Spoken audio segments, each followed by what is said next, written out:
Hey friends, let's dye some yarn. This week I really want to dye some cotton.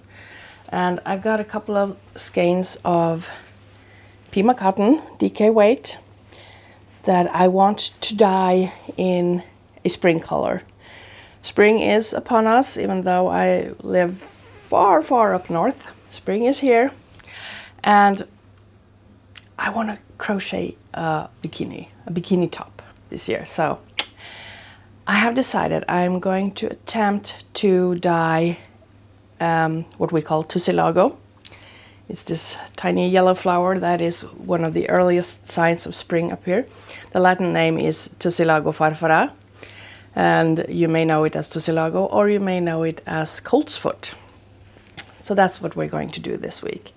Some yellow, and I might try to sprinkle a little bit of green as well on top, but mainly yellow. So let's start by soaking the yarn.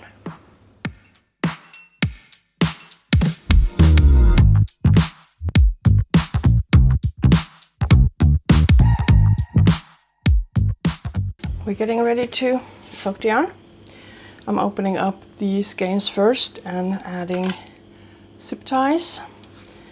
And I've got reusable ones. You can find these on Amazon, I know. That's where I got mine.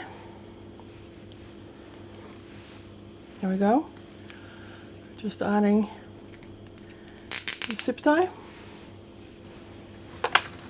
And we're going to do the same for the other one.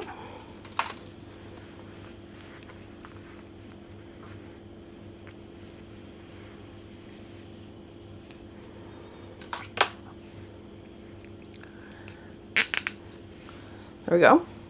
Now, when you're soaking cotton, which is a plant-based yarn, we need to do it a little bit different than we are dyeing wool. So this is soda ash, and that is what I'm going to use.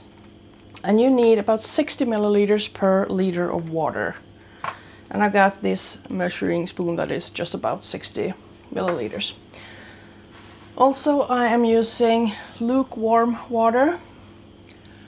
I've got 2 giant measuring cups here with 2 liters in each. That should be enough to soak the yarn. So I'm just adding that into my soaking tub. Here we go.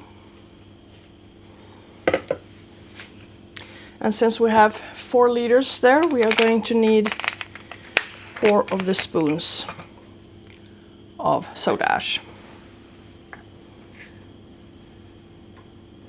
And the reason I'm using lukewarm water is to help the soda ash dissolve easier. If you do get some lumps, it doesn't matter, it will dissolve on its own anyway. That's 2.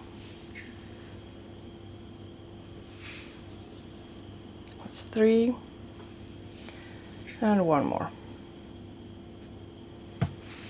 And that's 4. There we go.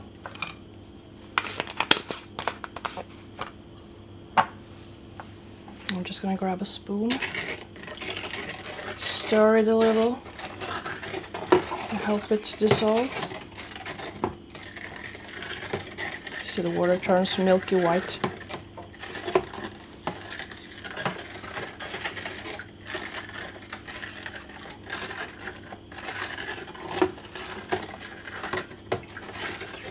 It's alright if it hasn't dissolved completely when you tuck the yarn in. That's fine. I'm going to turn on the fan here. Oops.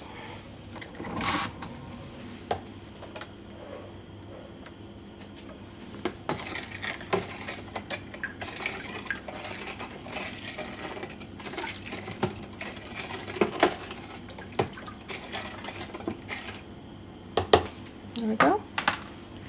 And I'm just grabbing the yarn by the zip tie, like so, and I'm putting it in the soaking tub.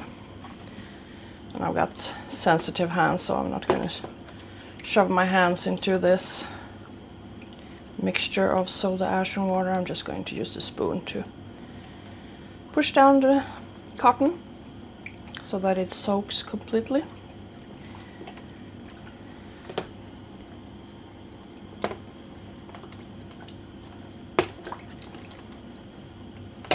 We want all of the yarn to be properly wet before we start dyeing.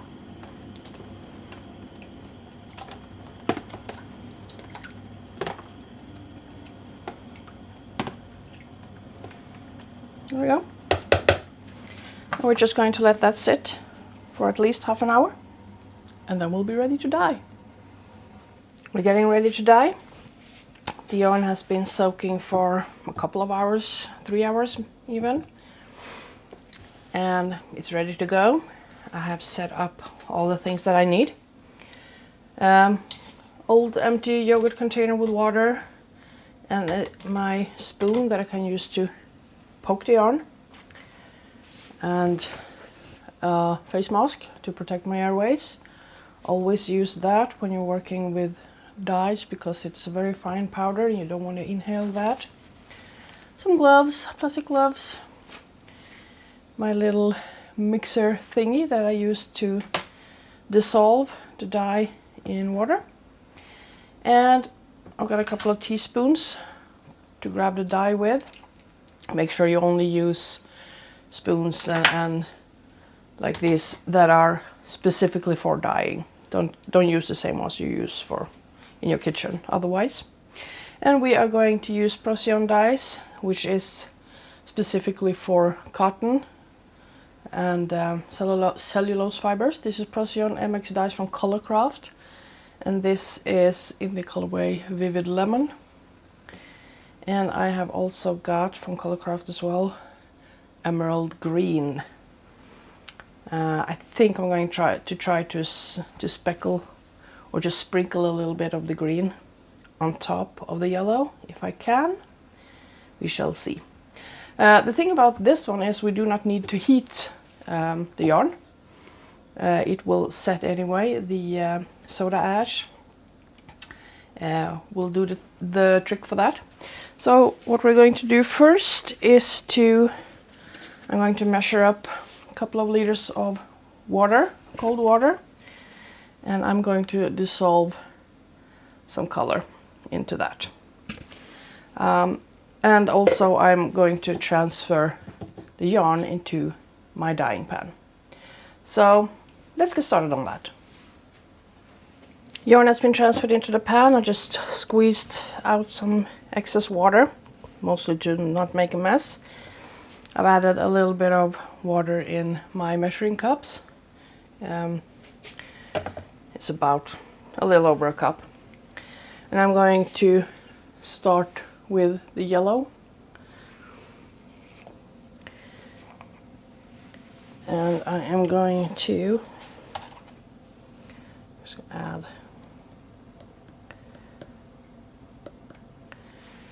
let's start with that, about half a teaspoon. Adding it in, excuse me, and using my little wispy thing to dissolve it.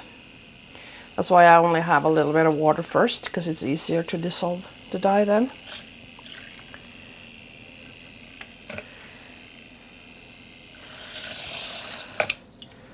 Looks nice, but I actually, just rinsing that a little bit, I actually think I'm going to add a little bit more. So I'm going to add, let's go for half a teaspoon more. So now we got a whole teaspoon of dye in. Make sure that dissolves as well.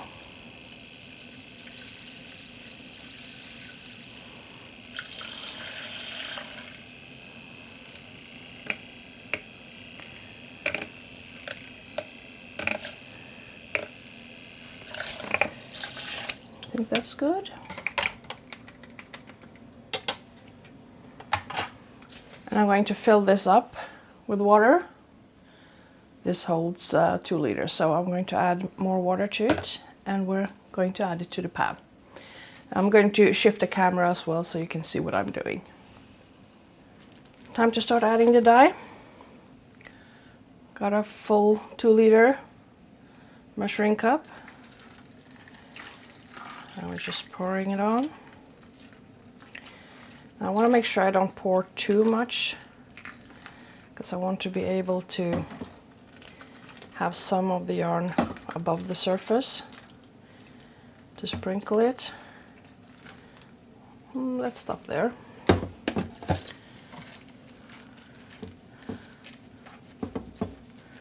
And I'm poking to make sure I get dye in between everywhere, especially taking a special care around everywhere where the yarn bends, like so.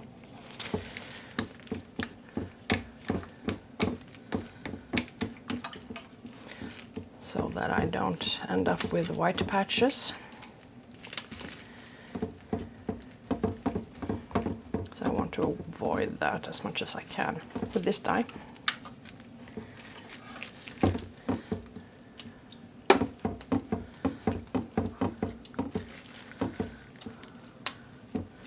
I think I can go ahead and add the rest of the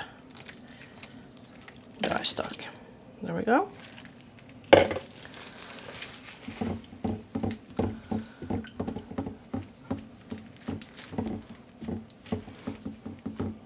I'm just poking it to make sure we get dye in everywhere.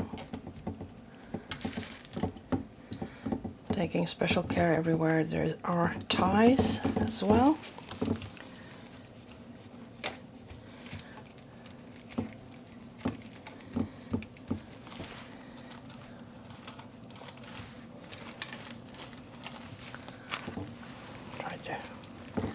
Move it around a little, flick it around a bit.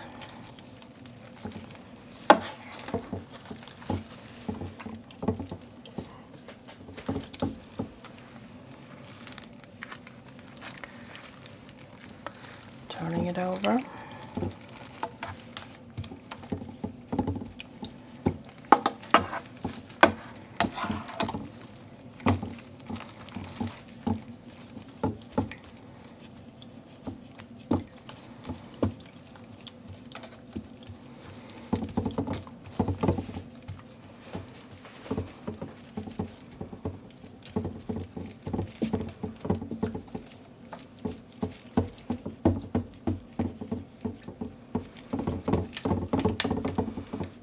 This is looking to become a really pretty yellow.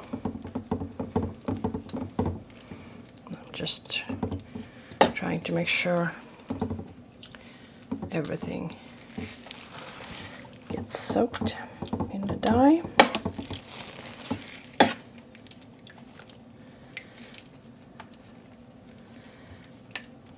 I think that's good.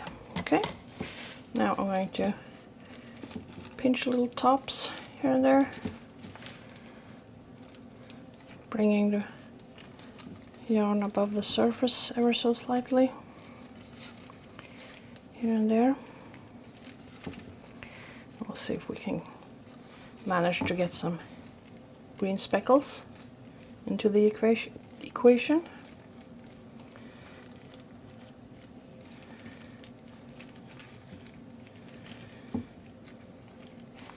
Don't want a lot, just a little bit. Okay, I'm going to switch to a clean pair of gloves so that I can handle the green dye without it sticking to my gloves.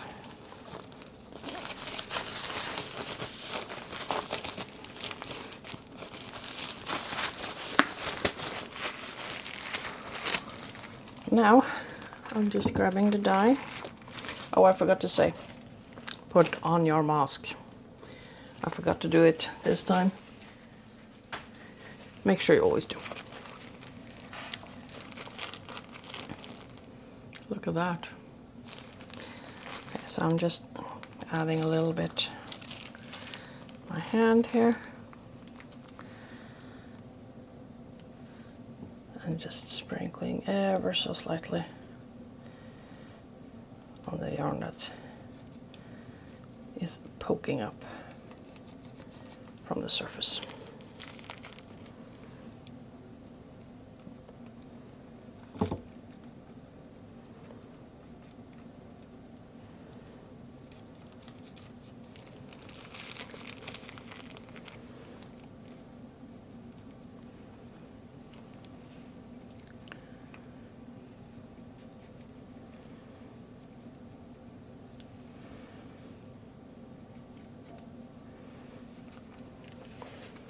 there we go. That's all, folks. Now we just have to wait. I'm going to let this sit until tomorrow, probably at least 12 hours. I will be ready to rinse. Okay, ready. It's time to rinse the yarn. It has been sitting for more than a day, actually. A bit longer than I was planning on, but here we are. There's still some yellow left, quite a lot. But I'm also quite happy with the color that I got on the yarn. And I'm just adding some cold water to my rinsing tub. I've added a little bit of soak, which is my go-to when I'm rinsing yarn. You don't have to use that. You can use dish soap, shampoo, whatever you got. I prefer that one. With soak you only need to rinse once, but I always do it twice. Anyway, it's just a personal preference. So let's grab the yarn.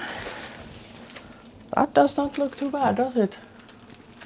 You know what, let me turn off the lamp there. There you go, now we can see what we're doing. Okay, I'm just squeezing out the water. My hands are a bit sore, so I'm wearing gloves for this. I usually don't. Let's add that into the soaking tub, rinsing tub. There's a lot of excess dye here. Okay. There we go. And I'm just going to set this aside for now. And I'm using my soaking tub to just put the yarn in after rinsing.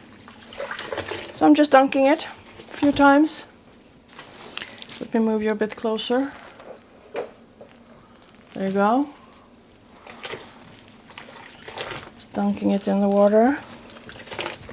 Making sure to also get the zip tie in case there will be any excess dye in that one. Fingers crossed now, guys. I have a delivery coming tonight that I wasn't aware of, and it is probably going to arrive while I'm rinsing yarn. But let's hope I can get it rinsed before that. There's a lot of yellow dye in the water, so I could have used less, but I wanted to make sure that I got a proper bright yellow, which I have.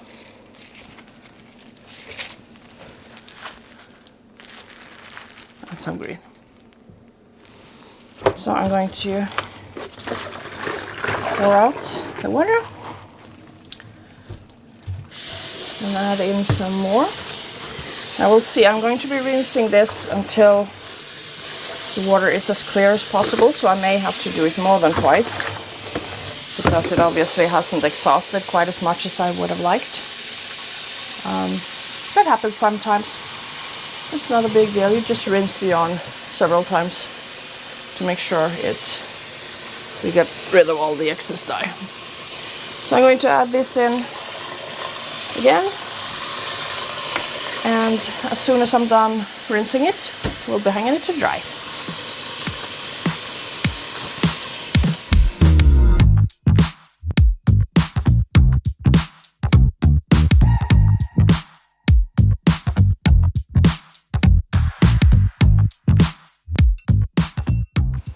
It's time for the finished result, and here it is.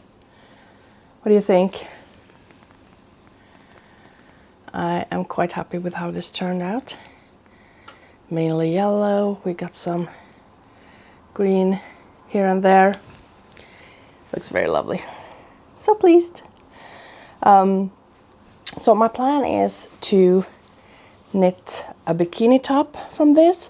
I actually saw a very pretty, more like a princess top, and I think I may have enough yarn for that, so I might do that instead.